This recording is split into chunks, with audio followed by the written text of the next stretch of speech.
It's time to get your news on. We are VK1 WIA. And it's time to hear from the WIA's Vice President Lee Moyle, VK3GK, and WIA AGM News with David, the Secretary from the Bundy Amateur Radio Club, VK4 Delta November. Plus much more in this edition of news from your Wireless Institute of Australia. I'm Editor Graham, VK4BB. This is the news for week commencing January 28, 2024. Who listens to radio? I'm Matthew, VK2YAP. This is VK4 Golf Romeo Bravo, Gary at Fairyland. This is Linda, VK7QP. Peter, VK8ZZ. This is Mark, VK4 DMH. John, 5DJ.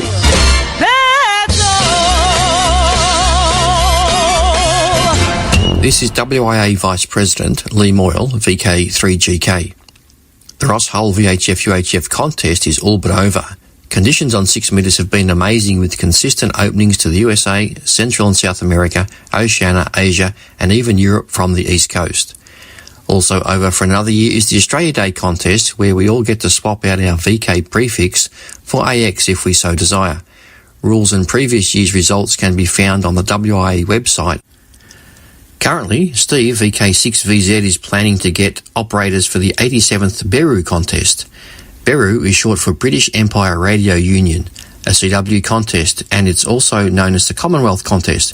This year there will be 2 teams, each with 5 operators, and the WIA will again approve the use of the WIA suffix call signs for use in the contest as special HQ stations. The WIA is hoping to get every state and territory represented, with Australia and HQ stations operating in the 2024 RSGB Commonwealth contest. We're looking for operators for VK7 WIA and VK8 WIA. Please contact Alan, VK2GR, if interested. The ACMA recently had another assessor update online session.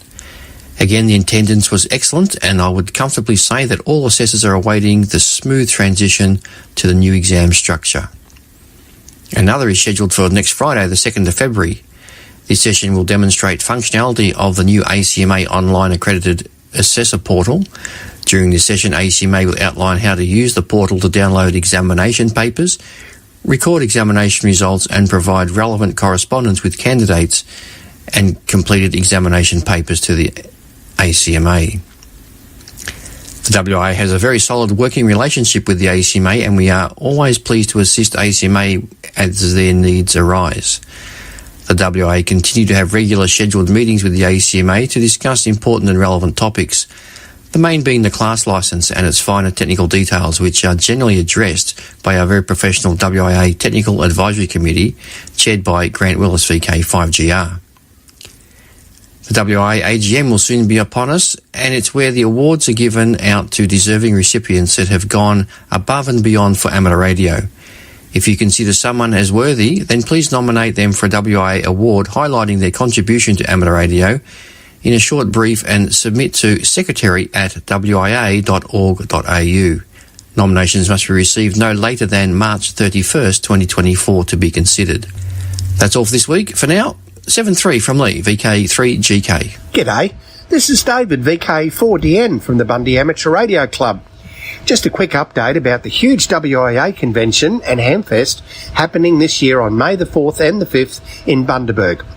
We're thrilled to announce that table bookings are now available for you to sell your used radio and electronic equipment. This is a great opportunity to declutter your shack and find good homes for your unwanted gear. Whether you're into vintage radios, cutting-edge transceivers, or experimenting with the latest SDR technology, there's a spot for you at the Bundaberg WIA Convention and Hamfest. The event promises to be a great opportunity to buy and sell new and used equipment, but also an amazing weekend for visitors to the Bundaberg region. Network with other amateurs from all over Australia and from as far as New Zealand who will be attending the weekend. To secure your spot, book your table now. Spaces are limited, so get in early. So VK stations, mark your calendars for May the 4th and 5th and book your tables for the 2024 Bundaberg WIA Convention and Hamfest. This is David, VK4DN from the Bundy Amateur Radio Club, 73. From here, there and everywhere, you've tuned to the Wireless Institute of Australia's national news service. We are VK1WIA. Now with international news, Jason, VK2LAW. Hello. Leading international news this week from Region 1, Chris Deakin, Golf 4 India Foxtrot X-Ray, has been awarded a PhD from the University of Bath after completing research on propagation. His thesis was entitled Radio Propagation through Ionospheric Sporadic E. This part-time work over many years involved looking at sporadic E on 6 metres, including making novel measurements of signal amplitude, phase and derived Doppler, polarisation and potentially time delay to discover the nature of sporadic E propagation at VHF. This year's British Science Week runs from the 8th to the 17th of March with the theme of time. This event is a fantastic opportunity to raise awareness of amateur radio across the UK, and for our G friends, the RSGB has some great activity ideas you could try at your local school, scout or guiding group, or even local youth club. In a similar idea of promoting our hobby, the RSGB is looking for 4 licensed radio amateurs to help raise the profile of wireless communication amongst young people across the UK. RSGB say they have had a good response, but would still like to hear from prospective volunteers in Northern Ireland and Wales. These volunteer youth country representatives will represent the RSGB at externally organised events and will plan and deliver outreach activities. 603T Somalia. Now that's a call sign we can't tell you when you may hear it on the bands. During operational news with Felix VK4FQQ, he's always super careful not to promote a lot of D expeditions which tend to never make it on air, let alone to their destination. This D expedition is supposedly planned for the Horn of Africa. Somaliland is one of the 5 states that make up the de facto country called Somalia, a difficult territory that's never been spared from war and famine. An exciting and complicated D expedition in a turbulent territory, and not always easy to activate. The date is to be advised for security reasons. According to Club Log rankings, Somalia ranks 53rd on the most wanted list, and with various requests on digital modes, NA and JA areas, 6 metres and low bands.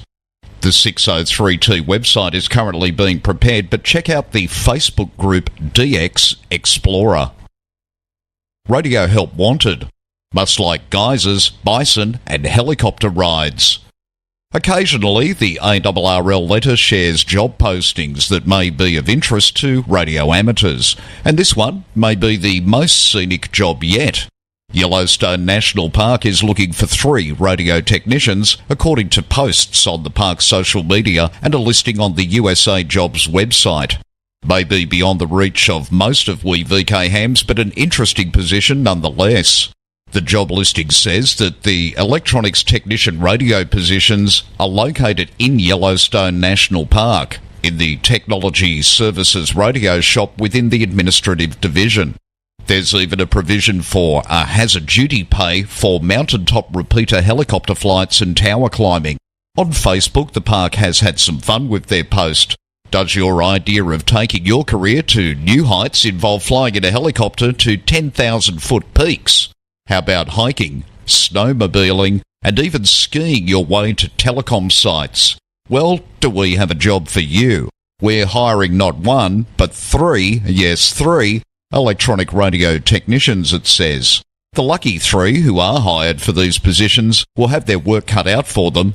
The system has 8 repeaters, more than 20 base stations, 500 mobile and 1,000 portable radios, all in a national park with 500 geysers and 5,900 American bison.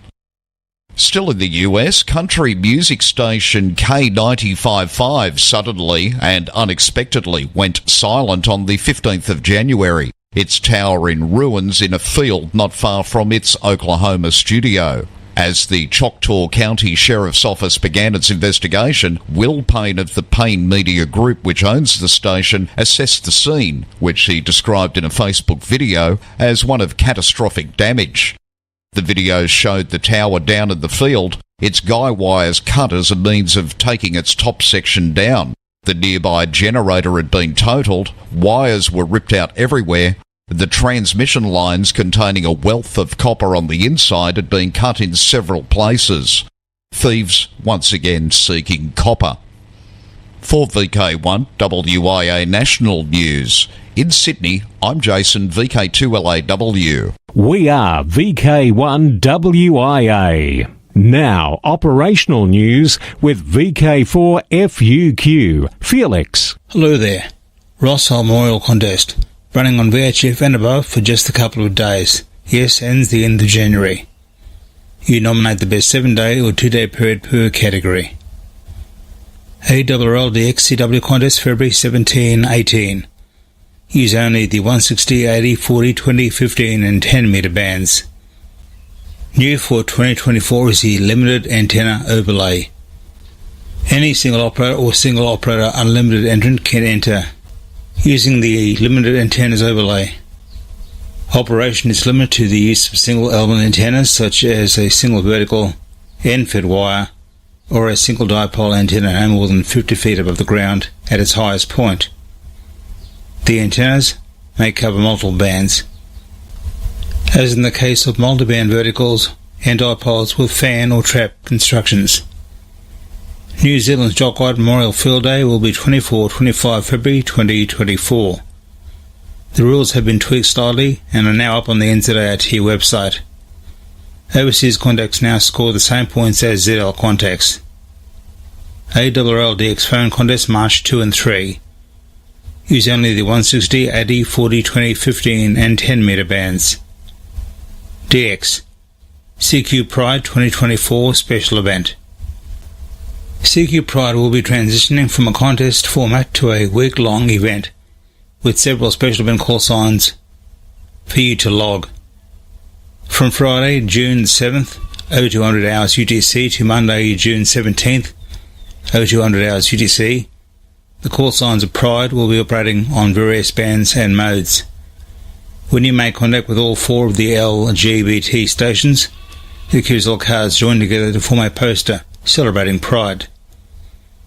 Representing the L of LGBT is station N6L, then N6G, N6B, and finally the letter T is N6T.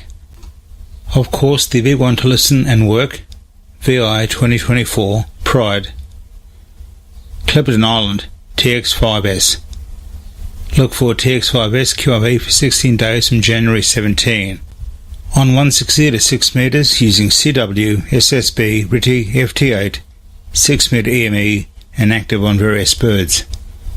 QSL via the TX5S instructions. Jordan. NART.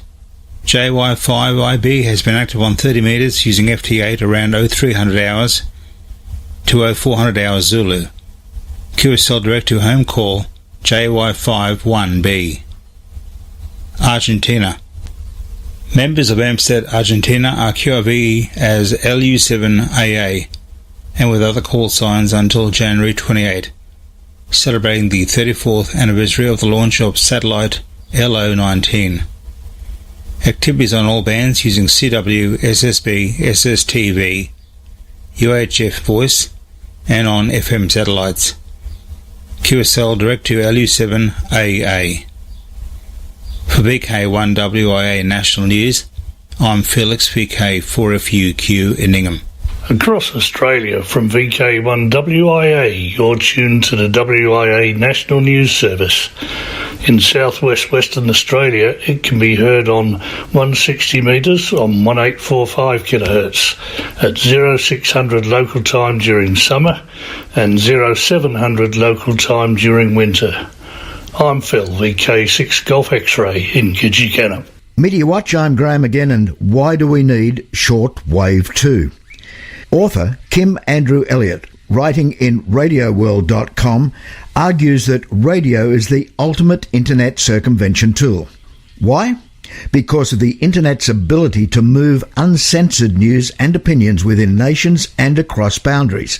It was seen as a transformative tool for democracy, but soon enough, regimes developed methods to block information they did not want coming into their countries.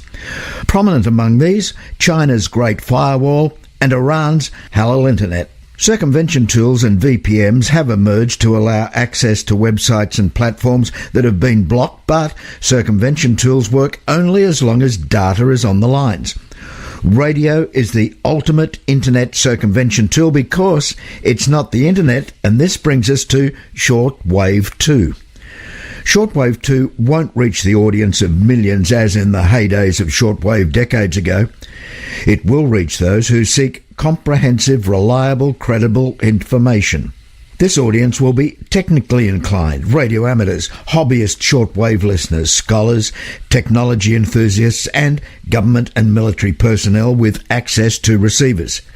They'll pass on the information they've received to the larger audience. In the meantime, it's suggested international broadcasters should not close any more transmitting sites. They're essential facilities to relay information when the internet is blocked, which will happen in more places, more frequently, and more thoroughly. On those transmitters, text should also be broadcast, at least weekly, and this will enable early adopters to become familiar with the concept and will also get the attention of receiver manufacturers and shortwave developers. Shortwave 2. Read Kim Andrew Elliott's article in radioworld.com. From here, there and everywhere, you've tuned to the Wireless Institute of Australia's National News Service. We are VK1WIA. Now, special interest group news with Bruce, VK3FFF. And a very good day to you. Worldwide special interest groups, astronomy and wireless weather. Tuesday's strong double solar flare. What are the odds? January 23rd, two sunspots separated by 500,000 kilometres erupted simultaneously. NASA's Solar Dynamics Observatory recorded the double ultraviolet flash, and the combined intensity of the two explosions reached category M5.1. This is called a sympathetic solar flare. Sympathetic flares are pairs of flares that occur almost simultaneously in different active regions, not by chance, but because of some physical connection.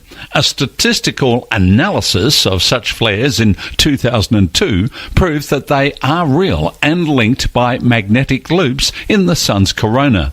An even bigger 40-year study of sympathetic flares found that the pairs can be separated by more than 90 degrees in latitude.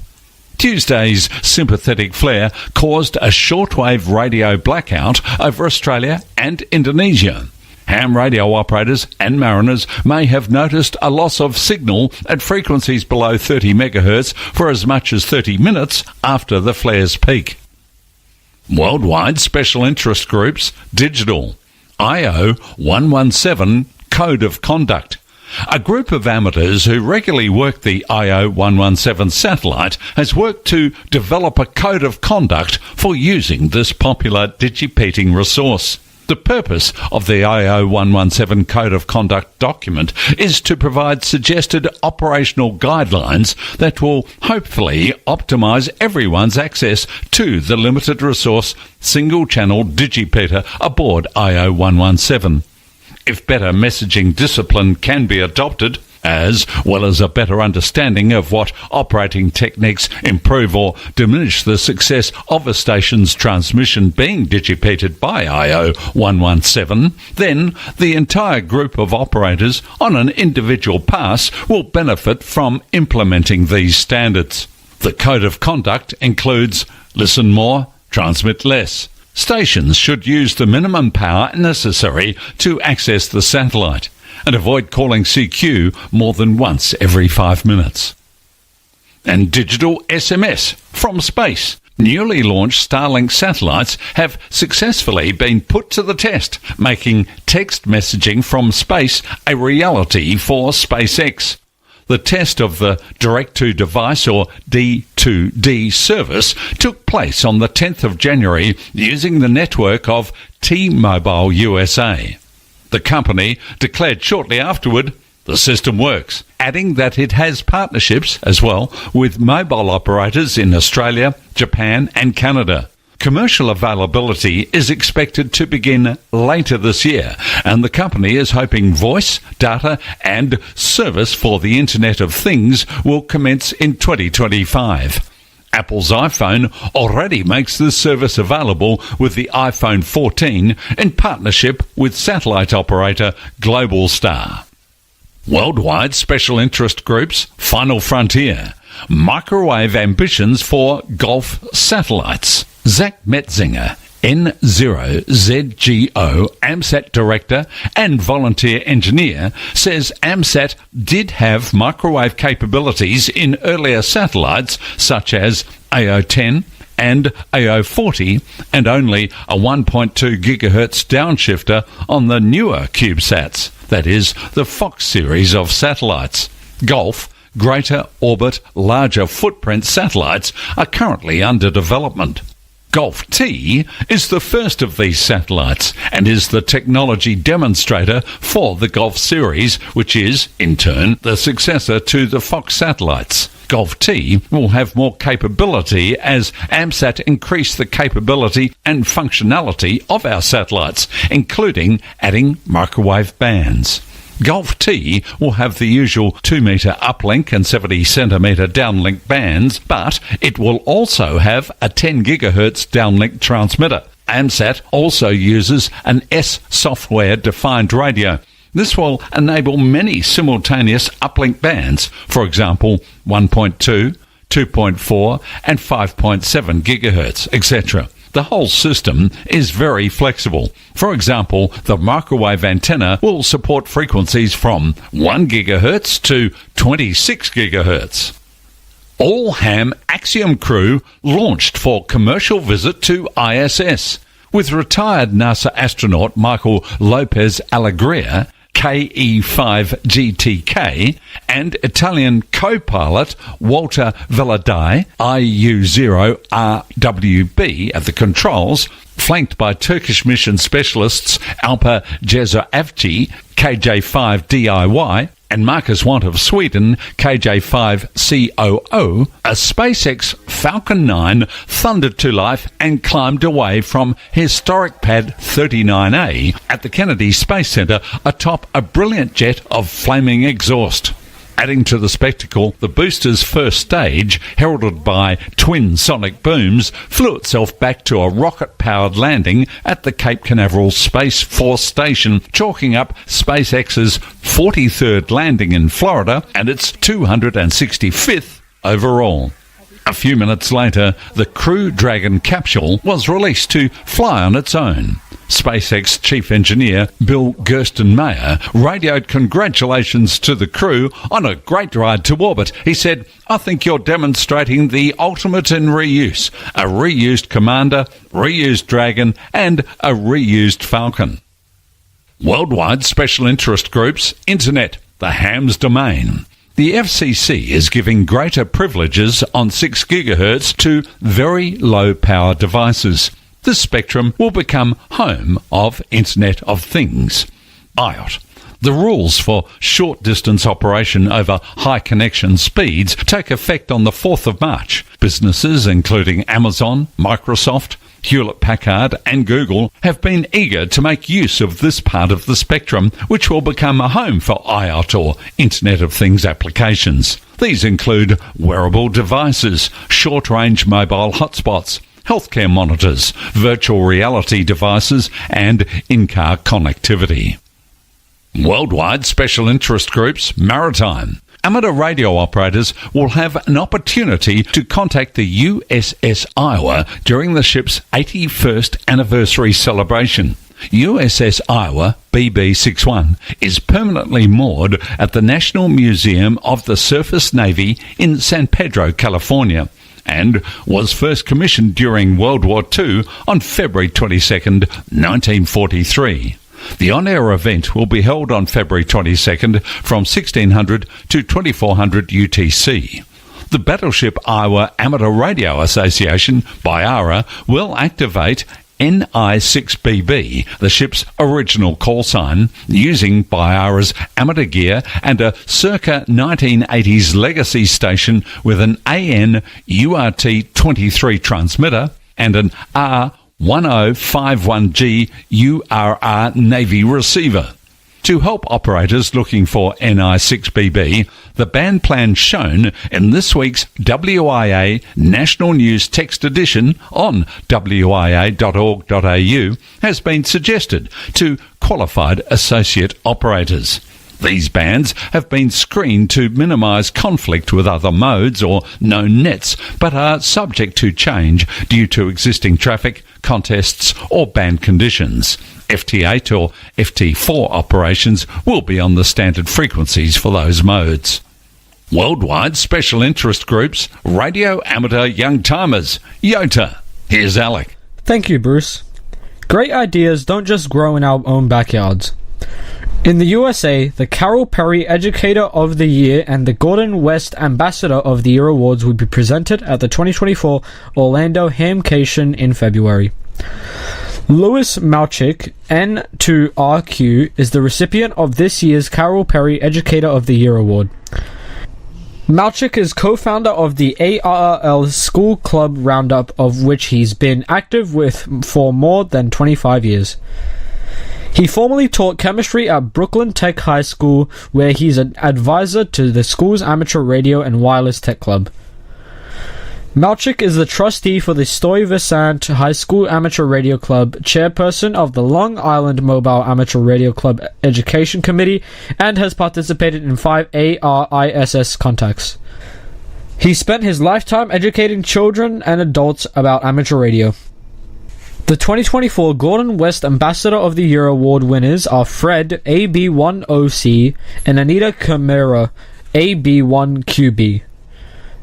The Camaras hold amateur extra class licenses and are active in the Nashua Area Radio Society, promoting amateur radio instruction, youth outreach, and STEM education. Together, they've created and helped grow Ham Bootcamp, a program encouraging more than 900 hams to learn new skills.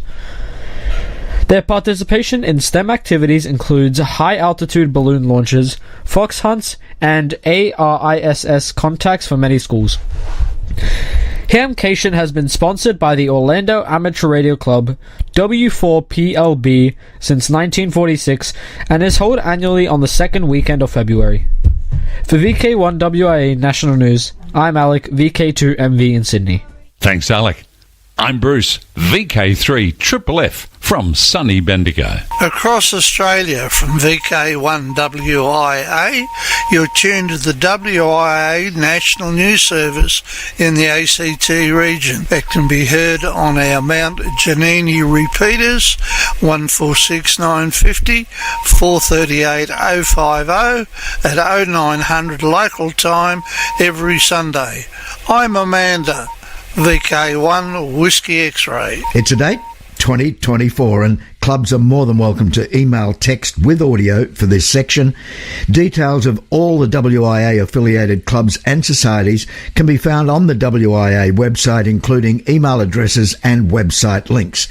Our website, wia.org.au. In VK5, it's the Skark History Lesson, February 1 at 7:30pm, Seaford Meadows Scout Hall. VK3, it's Barg Hamfest, February 4, right next door to the Barg Club Rooms at the Ballarat Airport at 10am. VK4, Redcliffe and District's Redfest, April 6. WIA AGM, May 4 and 5, happens in Bundaberg. Right across VK, it's National Volunteer Week, Monday the 20th to Sunday the 26th of May. VK5 Amateur Radio Experimenters Group Radio and Electronics Sale, Saturday, October 26, 10am, David Roche Park, Kilbourne. VK3 Spark Rosebud Radio Fest, November 17, Eastbourne Primary School, Allambie Avenue, Rosebud. And with that, you're up to date. I'm Graham, VK4BB. Walk softly. From Australia, This has been the Wireless Institute of Australia with the weekly news service. This broadcast is in text, audio and video and is accessed on wia.org.au. Courtesy of Bevan, VK5 BD's ATV and YouTube channel, this has been WIA National News. We're back now, live and local, and your voice, your callbacks. And don't forget, tick like.